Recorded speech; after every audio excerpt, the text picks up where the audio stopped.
Bonjour tout le monde, bonjour à toutes, bonjour à tous. Alors, chers étudiantes, chers étudiants, chers apprenantes et apprenants, bonjour. Dans cette nouvelle série de vidéos, ou bien dans cette nouvelle formation consacrée à la recherche opérationnelle, une discipline qui s'impose dans la plupart des domaines scientifiques, techniques et économiques. Donc, on va essayer de voir dans cette formation l'ensemble des concepts relatifs à la recherche opérationnelle, à savoir la programmation linéaire, comment formuler un programme linéaire, comment traduire une problématique en programme linéaire, comment résoudre un programme linéaire afin de prendre des décisions et quels sont les outils disponibles pour faire la résolution de ces problèmes ou bien de ces programmes linéaires. Donc, on va commencer cette formation, ou bien cette série de vidéos par la première vidéo introductive dans laquelle on va essayer de voir des généralités concernant la recherche opérationnelle avant d'entamer la programmation linéaire dans la vidéo suivante. Voilà donc la première des choses, on va voir une petite histoire de la recherche opérationnelle. Donc on peut dire que la recherche opérationnelle est née pendant la Seconde Guerre mondiale par la constitution d'équipes de chercheurs en vue d'étudier des problèmes stratégiques et tactiques engagés dans les opérations militaires. Alors l'objectif c'était quoi? L'objectif c'était de trouver la meilleure allocation des ressources militaires limitées à travers l'usage des techniques quantitatives. Donc la recherche opérationnelle est née pendant la Seconde Guerre mondiale. L'objectif c'était quoi? C'était tout simplement de gérer d'une manière optimale les ressources militaires limité. Donc, cette discipline a connu un succès énorme. Le premier succès de cette approche a été obtenu en 1940 par le prix Nobel de physique, Patrick Blackett, qui résolut un problème d'implantation des radars de surveillance. Voilà, donc c'est la première apparition de la recherche opérationnelle. À partir des années 50, la recherche opérationnelle fait son entrée dans les entreprises. Alors surtout les entreprises françaises. Alors ces dernières, comme par exemple l'Air France, la SNCF, la Société nationale du chemin ferroviaire, alors créent à cette époque des services de recherche opérationnelle qui existent toujours. Et la discipline commence à être enseignée dans les universités et les grandes écoles. Voilà. Au milieu des années 70, avec un excès d'enthousiasme de la recherche opérationnelle, mais en contrepartie, il y a une inadéquation des moyens technologiques et informatiques, ce qui rend l'application des méthodes de recherche opérationnelle un peu difficile. Donc la discipline n'a pas été à la hauteur des attentes.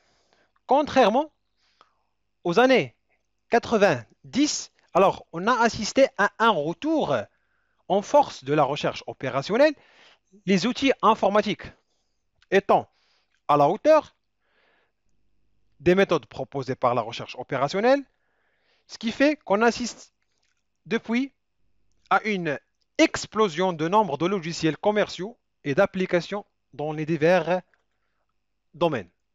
Donc, bref, la recherche opérationnelle, c'est une discipline qui apparaît pendant la Seconde Guerre mondiale. L'objectif, c'était quoi? D'une manière générale, c'est comment gérer des ressources, surtout des ressources limitées dans le domaine militaire.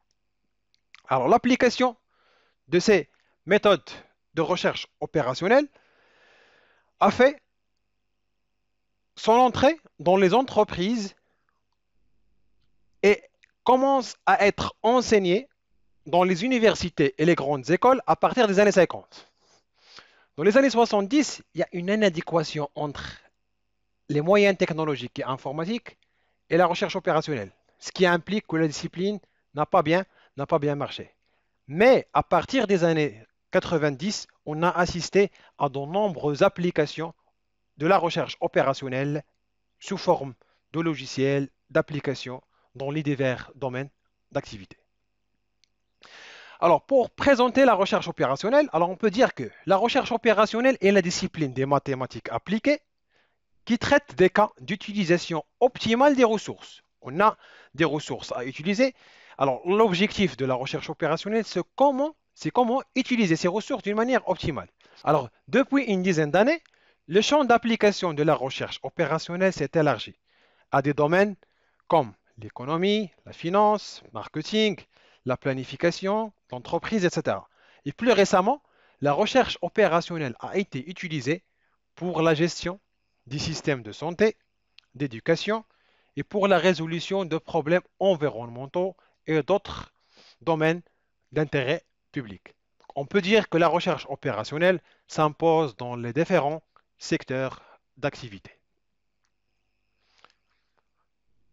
Alors, les domaines d'application de la recherche opérationnelle. Alors, on trouve, par exemple, à titre d'exemple, la gestion de production. Par exemple, le choix technique de production, le choix technique de stockage, l'affectation des moyens de production, la composition des produits, etc. Le domaine marketing, par exemple, le choix des plans médias, déterminer la politique des prix, la répartition, par exemple, des efforts de la force de vente, comment sélectionner les caractéristiques des produits, la finance, le choix d'investissement, la logistique, comment gérer, par exemple, la gestion de transport, et la GRH, gestion de ressources humaines, c'est l'affectation des personnels au sein d'une entreprise ou bien au sein d'une société. Donc, on peut dire que la recherche opérationnelle, on la trouve partout.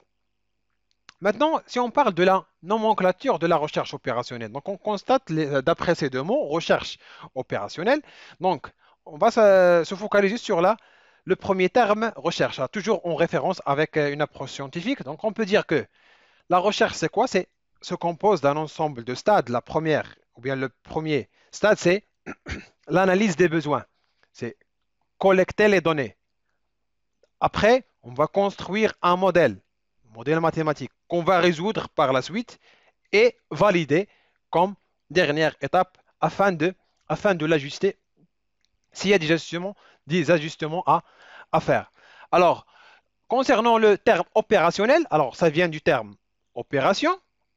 Et c'est quoi opération? C'est un ensemble de moyens à employer afin d'aboutir ou bien d'obtenir un résultat. Donc la recherche opérationnelle, c'est quoi? C'est tout simplement comment organiser les opérations, soit de production, de transport, de construction, etc., etc. D'une organisation d'une manière optimale. Donc on souligne optimale, de la meilleure façon. Donc c'est comment organiser ces opérations afin d'aboutir à un résultat d'une manière optimale. Donc pour définir la recherche opérationnelle, ou bien soit on dit recherche opérationnelle ou bien on dit science de décision. Donc c'est la discipline des méthodes scientifiques utilisables pour élaborer de meilleures décisions. Alors elle peut être définie comme un ensemble de méthodes et techniques rationnelles orientées vers la recherche du meilleur choix dans la façon d'opérer en vue d'aboutir au résultat visé ou au meilleur résultat possible. Donc la recherche opérationnelle ou la science de décision permet de prendre la bonne décision. Comment? En utilisant un ensemble de méthodes et techniques pour arriver au bon résultat. Donc l'objectif, c'est quoi? C'est de proposer la meilleure solution, ce qu'on appelle la solution optimale. Ou bien, pour des cas, on peut trouver des solutions optimales et pas une solution unique. Donc, la recherche opérationnelle traduit des énoncés, des cahiers de charges liés à des problématiques spécifiques sous forme de méthodes et démarches à base d'équations mathématiques, des algorithmes et des outils statistiques. Donc, on a un problème à résoudre. Qu'est-ce qu'on va faire? On va le traduire à un modèle mathématique qu'on va résoudre par la suite. Donc, la compétence à développer, c'est apprendre à modéliser. Modéliser, c'est créer des modèles. Apprendre à modéliser mathématiquement un problème. On a un problème, il faut le modéliser mathématiquement et utiliser les outils disponibles pour résoudre ce problème. C'est la fin de cette première vidéo introductive dans laquelle on a essayé de voir juste des généralités concernant la recherche opérationnelle, à savoir la définition, l'histoire et quelques généralités.